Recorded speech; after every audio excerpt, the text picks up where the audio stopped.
It's a good show, that one. NXT TakeOver in your houses, in the books, and now it's review time here on SCW.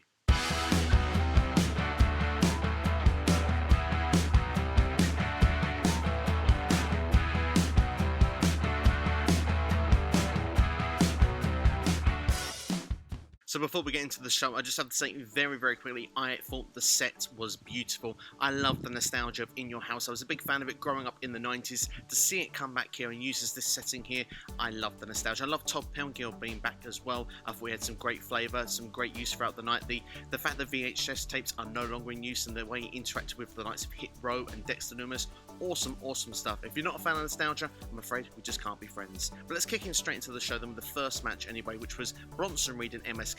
All the titles on the line, but they did actually defend them successfully, defeating Legado Fantasma. This was a fun opening match, and what I really liked about it as well was the trio spots that were done in the match. We only get these double teams, but there was actually trio sets done here. Legado Fantasma actually using Joaquin Wilde in a hip toss to actually revert it into a 450 smash. And we saw some nice moves as well with the baby faces who actually had matching ring attire as well. Bronson Reed holding on to, I believe it was also Joaquin Wilde, as we saw Nash Carter on the sort of Whisper in the Wind position, and Wesley jumping over both of them, using that assist there to actually land on top of Joaquin Wilde. That was a fun little spot as well. This was diving all over the place. If you blinked, you missed it. You saw loads of suicide dives being done over the top rope, with Bronson Reed even doing one through the ring ropes as well. As we go towards the closing of this match, it seemed that Santos Escobar was staring into the North American Championship, and he seemed to get almost inspired by, if you want, a bit of anger of rage. As he came around though, he was of course on the outside of the ring. Bronson Reed actually smashing him through the barricade. A spot, of course, that was done on NXT, but one level up. Of course, that left then Legado Fantasma vulnerable in the ring. Raul Mendoza 3-on-1 outnumbered. Of course, the double team from MSK, and then of course the famous Tsunami, which is really getting over from Bronson Reed, in my opinion, especially the way that Wade Barrett, the way he screams it out loud as he comes down for the smash and the 1, 2, 3. Solid opener. I really enjoyed this one. The right result as well. Legado Fantasma. For me, I don't think need the championship at this point. You could find Santos Escobar still chasing the North American Championship after this, but the babyfaces for me were the right victors. Bronson Reed not long won that championship, and I can see him and potentially MSK being in a rivalry with Hit Row, who actually staring down them past week this NXT TV.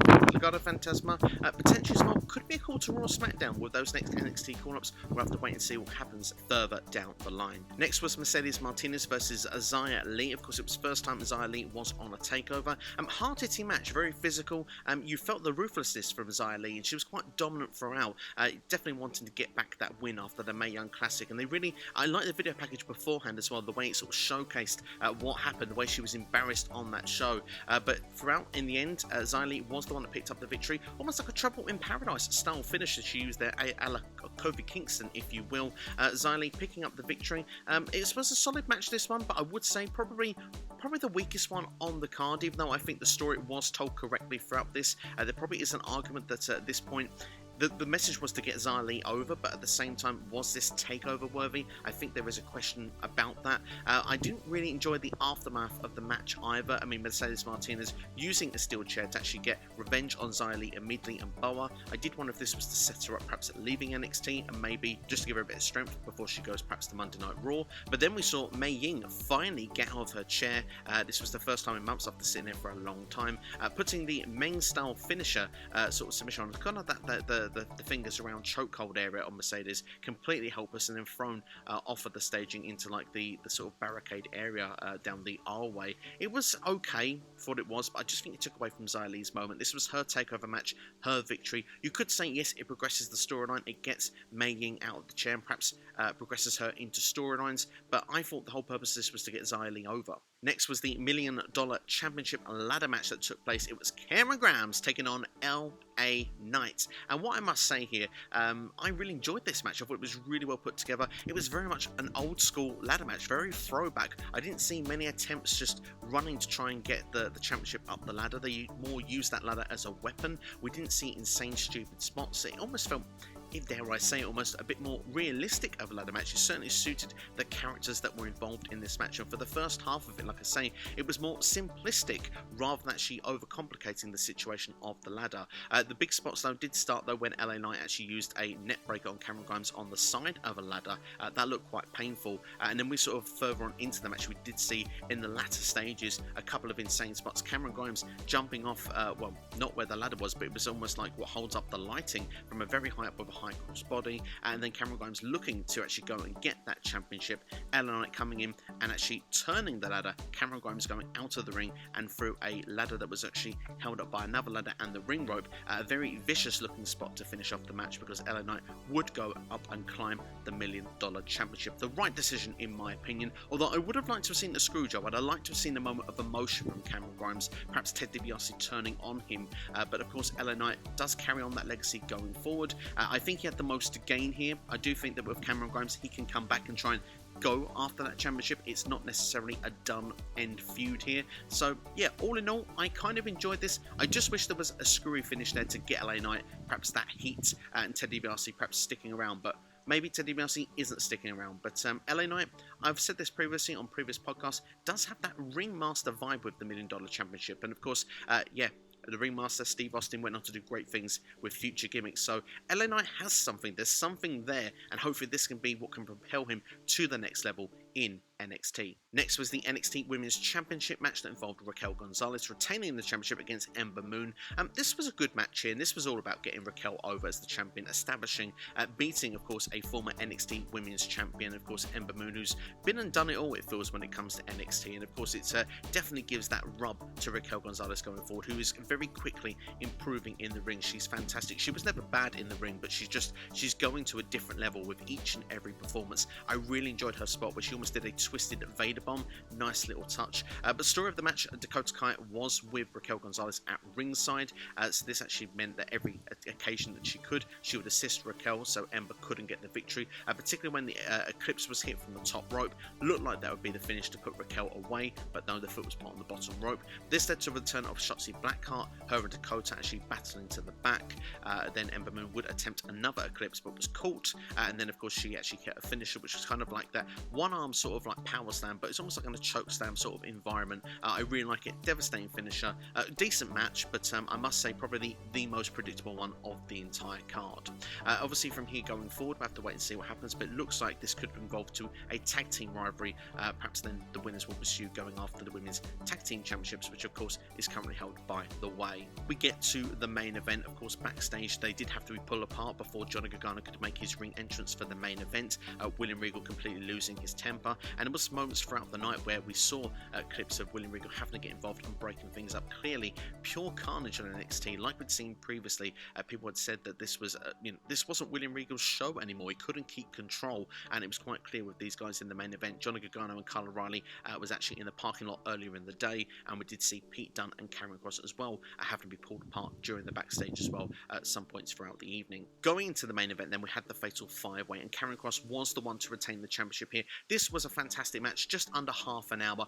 Really enjoyed the way it was put together. We didn't get the usual, argument you could say, lazy booking with like a 4-way, 5-way multi-man person match where you kind of have two people in the ring, lots of people on the outside. Usually it was combinations of 3s or 4s or even all the 5 in this match, so I really enjoyed that. It would be insane to go through every single decent spot because obviously there's just too many to remember, but I'll do my best to give you perhaps the most important, crucial ones. The sort of story that we did have in the match was the smaller guys ganging up to actually take out Karrion Kross in the match early on. He was actually pushed through the In Your House staging door, which I thought was quite good, breaking into your house, if you will, leaving the other guys to, fight it off in the ring. There was another spot to rule Kross out of the match also, which involved Kyle O'Reilly and Adam Cole actually coming together for a short term, almost a UE reunion, hitting a powerbomb, actually taking Karrion Kross from the ring apron to actually knock him hardstyle onto the announcers table around the ringside area NXT. And of course then there's some other great spots in the match as well, sort of the the double submission hold with the Gargano wave being put on. I believe it was to Pete Dunne and Adam Cole. We saw a nice spot as well with Pete Dunne doing a moonsault off the top rope, very similar to what Ricochet and Adam Cole did at TakeOver Brooklyn, but this time we had two people super kicking at time to perfection as well. My favourite spot of the entire match. And as well, Pete Dunne also trying to use where he's breaking two of the fingers at the same time was a fun little spot as well. But as we go towards the close of the match, double heel hook while Gargano and Dunne are completely out of the ring and out of the match. We see that double heel hook applied from Kyle O'Reilly to Adam Cole. At this point, Karrion Kross comes back into the mix just when it looks like he's out of it. Puts his sort of cross jacket style submission hold on. Kyle O'Reilly refuses to let go of his submission hold, but of course at that point then passes out, lets it go from Adam Cole, and then referee sees he's unable to continue and the bell rings, and that is it. Your Karrion Kross is still your NXT champion. A fantastic match, really enjoyed it. Have seen a bit of criticism online with Karrion Kross's performance. For me, it seemed here they were trying to run him out of the match and trying to get more of the workhorses to do a lot of the workload. I would say, to kind of agree with some people's opinions, that this isn't the style of opponents you should be putting in with Karrion Kross. If you want to get Kross over, he needs to be a menacing heel, but also I think he needs to be in with the big boys. He shouldn't be going in with multiple different smaller athletes, because they're different type of athletes, and you can see they are, you could arguably say they're on a different level, but at the same time it's like putting someone that shouldn't be in that sort of environment. So Karrion Kross for me should be going against big hitters going forward, in my opinion, on future championship matches. But overall, this was kind of like a show where you wanted to build all the new stars up for the future. Perhaps not your strongest takeover card, but I did enjoy what they did. I think the right winners came throughout the show, building new stars. If you want Xia Li getting that first victory on a takeover, it's nice to see as well that we had MSK and Bronson actually pick up the victory as well. Both of them not been long-term champions, so it was vital they picked up the victory over a credible stable in Legado del Fantasma. LA Knight as the $1 million champion, like I say, makes perfect sense. Raquel Gonzalez, of course, not long to being a champion, and Karrion Kross the same on his second run.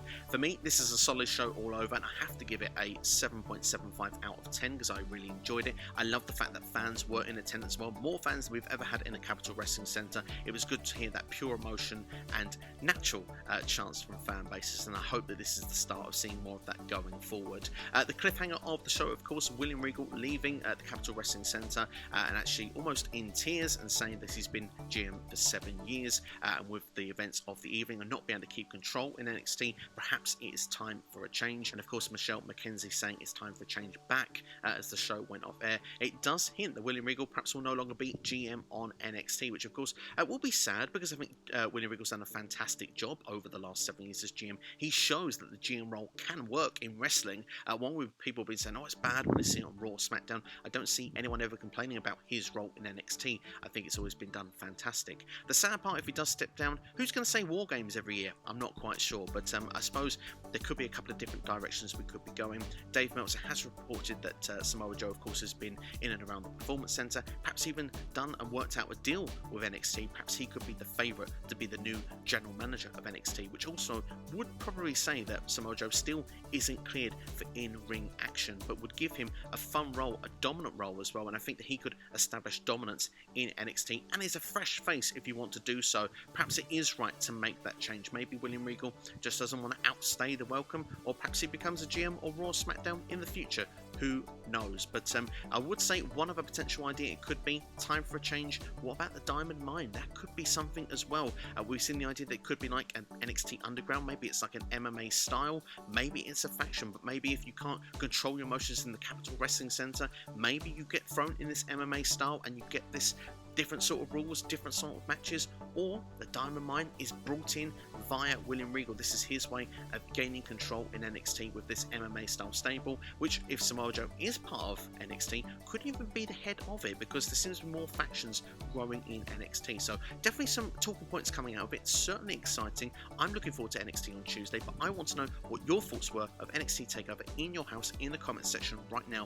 Let me know, and of course don't forget to like, share and subscribe as well to the channel, and don't forget that Hell in a Cell predictions will be live on the channel tomorrow. So make sure to stick around on the channel, keep an eye out for those, and join us live and give your predictions and get a shout out at the same time to hear my predictions along with Jonesy's, as well as NXT Steve's as well from Jonesy Chats Wrestling. The two of them will be joining me live.